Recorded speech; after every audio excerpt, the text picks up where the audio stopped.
Question 22 asks about how the dideoxyribonucleic block DNA replication.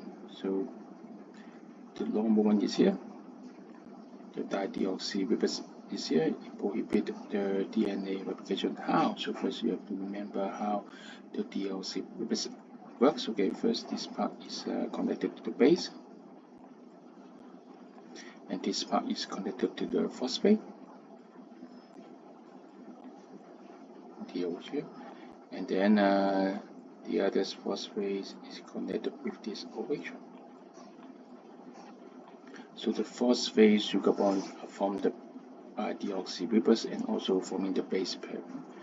But for the dideoxyribonucleic, the hydroxide group is replaced by the hydrogen, and this hydrogen cannot form bonding with the phosphate.